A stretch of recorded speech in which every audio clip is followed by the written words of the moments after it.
To the Isle of Man, now on BBC One, with voices raised in songs of praise. Today, we've come to a place which is outside of the European community, yet only 50 miles from Liverpool.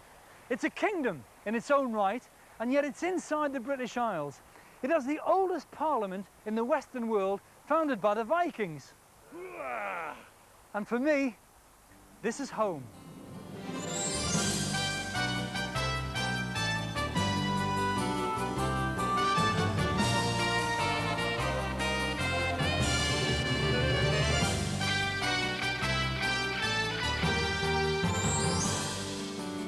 And in today's programme, we find a church in a pub, reveal the inner beauty in the Isle of Man, and listen to the sound of silence.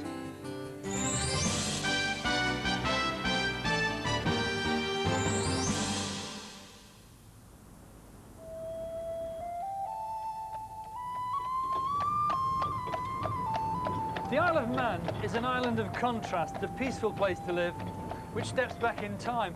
And the locals have a saying which is Tre de Lua, which means time enough. Basically, that's manana without the urgency. And yet within this environment exists a thriving business community and international finance sector. Oh, and the kippers, oh, they're lovely. The Isle of Man is an ancient island, full of the remnants of history over the last tens of thousands of years, and wrapped in a mantle of Manx music distinctly its own. In its 200-odd square miles, there are mountains and rocky cliffs, fertile fields and long sandy beaches, crossed by a network of ancient trains, trams and trunk roads where speed restrictions don't exist, but a belief in the other world certainly does. Now, it's said that the sea is the home to the old Manx god Manannan, from whom the island takes its name, and so it's quite appropriate that we've come here to St Patrick's Isle, the site for Peel Castle, which is situated in the west of the island. And believe me, this is where the weather comes from. And here we find the ancient Cathedral of Peel, which has no roof. Now that means we'll be singing outdoors.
I thought it might be nice to give you a tour of the island. It's sort of a magical history tour, and I know just the man to lead us on our journey.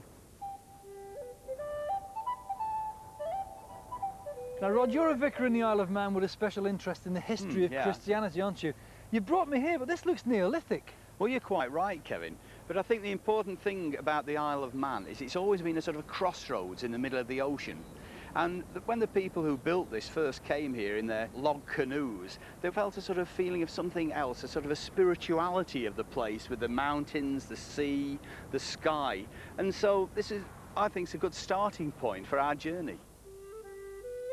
So, when did Christianity first arrive in the Isle of Man? Well, there are so many different stories, Kevin, and depending on what part of the island you came from, depending when Christianity arrived, because, as you know yourself, you can actually see places like Ireland and Galloway from here. So we had the people who came over from the south of what's now Scotland in Galloway. Then we have the people who came over from Ireland. Possibly Patrick himself. The legend is that he came here. It's called Patrick's Seat. This is Patrick's Seat, where he's supposed to preach from when he came to the island in the 4th century. Now, we can't actually prove that St Patrick actually stood here. We can't even prove that he actually came, but there is no doubt from the Irish accounts that the monks from Ireland were coming here in the 4th century and later on into the 5th century. Now, Rod, this is Lonnan. Yeah. Which is situated on the east coast of the island, isn't it? Yes. And so the relevance of this particular location? I think it's one of these prime examples of the endurance of the Celtic Church and the Celtic missionaries and the faith of the people of this island. In places like this, we get these wonderful crosses. I mean, this one's a Celtic one. And in other churches in the north of the island, like Andres and Bride and Michael and Jerby, we actually get the Norse crosses as well. There's almost a transition between the two. And they tell the story of how Christianity spread on the island. Because it wasn't done by missionaries in the Norse period. Really, the native Celts of the time actually converted the people that came in. They intermarried and the children were brought up Christian.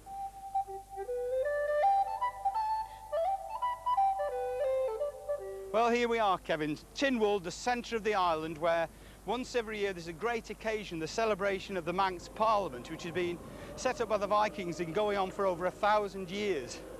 I actually love that ceremony. It's wonderful to be part of something that's been carrying on for so long, where the Manx people can come and celebrate their freedom. But of course, we're also here in a Christian site, and Christians have been able to celebrate their freedom for 2,000 years, and I think that's quite wonderful. The unofficial national anthem here would have to be the song Ellen Vannin, here used as a hymn tune.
You know, although the island's been a hotbed of Christianity over a number of years and has a fair few churches to its credit, not all of them are in the right place.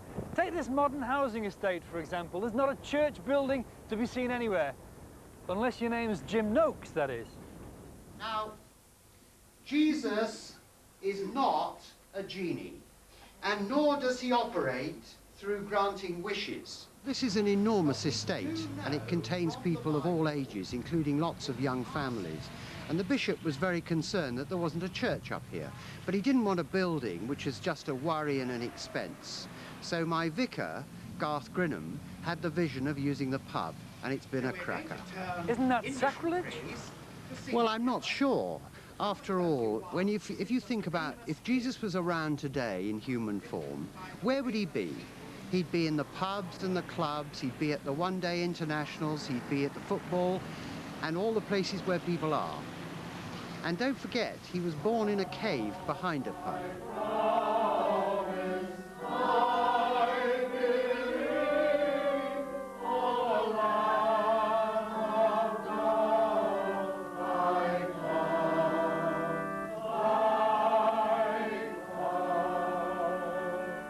But why do the people choose to come here? The proximity to my house, and for the good it does my soul, actually. It's very good. It's not quite as good as having it at home, but it's very good. I thought the service was excellent. We're different from everybody else, because nobody else has a service in a pub except for us.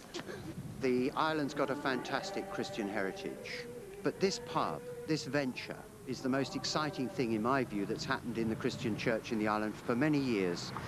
And I'm thrilled by it.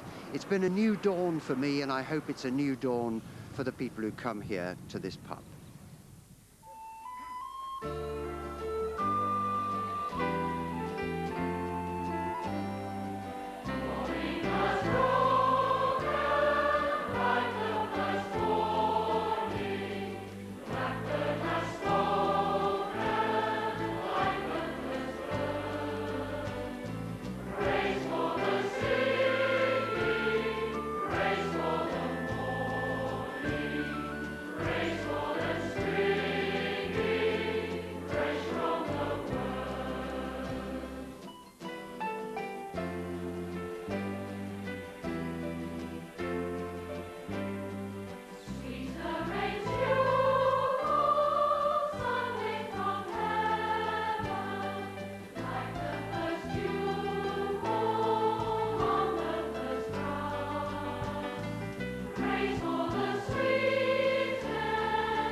Now that was a hit for Cat Stevens a few years ago, and for all you trivia buffs, Rick Wakeman, who lives on the Isle of Man, actually played piano on that track. We're meeting him later. In the meanwhile, let's meet his wife Nina inside here. Nina, hello. Hello, Kevin. It's lovely to see you again. Nice to see you. And you look so right, sat at the grand piano. I know, and amazingly enough, I'm the only member of the family that can't play a note. Really, is that true? Yeah, very Right. so. Nina Wakeman is a very different person to the Nina Carter. Tell me about the Nina Carter. Well, I travelled the world. I appeared in Vogue, Cosmopolitan, She magazine, every virtually publication that was available from the newsagent. I was one of the first page 3 girls, and that was a very radical thing to do. Back in the 70s, it was initially frowned upon. You know, it was a life that was completely unreal and very exciting and led at a sort of crazy speed. Tell me how God coming into your life has changed your perception of beauty. Well, I think, you know, I came from a background where everything was on face value, and I was influenced dramatically, as all young people and women in today's age are, by the media. And to me, it seems that there is a great need for women to understand that beauty is not skin deep, that it comes from within. And some of the most beautiful people that I've met have been since I've become a Christian. People who are warm-hearted, who have a love of God, who have Christian values, and who generate a kind of beauty that I've never known before. You know, my message to women is that there is so much more to being beautiful than buying the right cosmetics and the right creams. Underneath all that, it's important to have some depth, to have a faith, and I think a lot of people are searching for that in today's world. I think it's wrong to regret. I think that we all go on a journey in life, and my journey was to do the things that I did. God gives us a direction if we listen to him. I didn't, not until now. Beauty on the island is also seen through the music, as Emma Christian now sings Invocation to St. Columba.